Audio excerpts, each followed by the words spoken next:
Các bạn, đây là khoang hành khách của máy bay.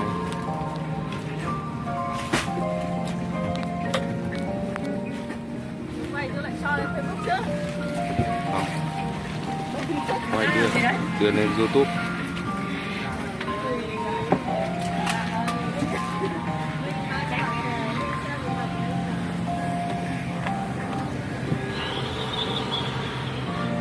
Đó.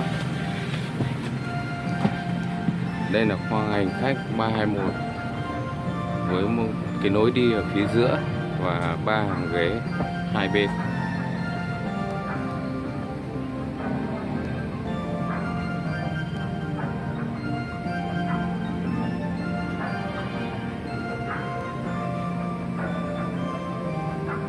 Đó.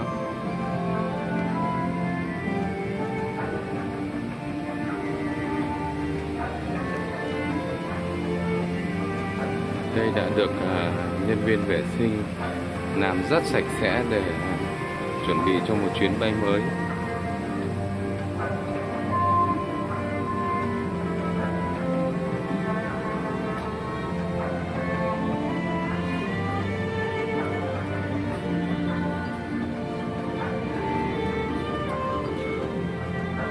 Ra đây tránh cháu ra nhá.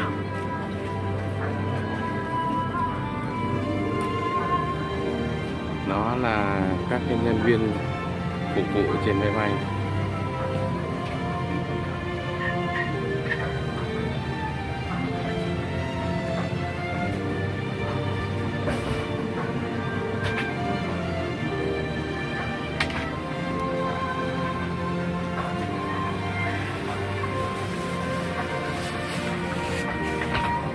Đây cắt một nửa, đây là các cái khoang hạng C.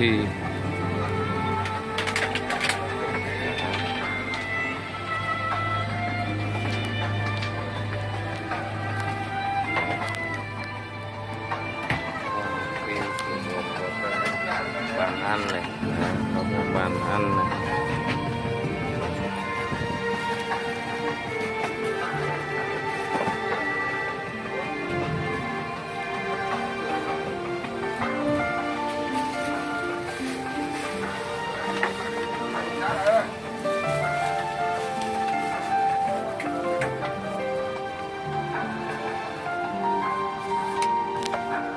Clip gì đây? Đây là khoang lái. Đó. Clip bao nhiêu? Đây là khoang lái máy bay.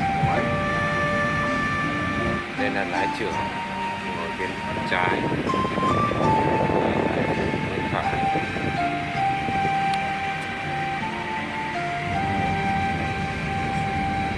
Vô vàn các cái công tắc rất nhiều.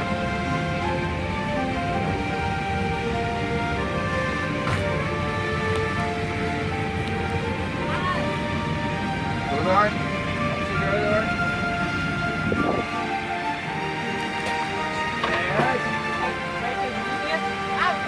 Thiếu này lạnh không? Rồi.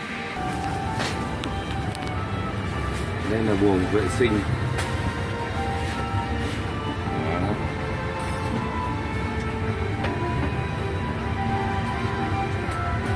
Rất là đẹp.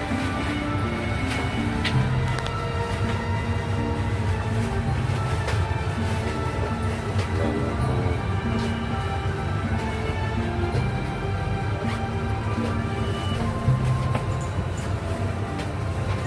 Đúng rồi. Đó, tổng thể từ khoang hạng C đến cái rèm là hết cái khoang hạng C, và phía dưới là khoang hành khách.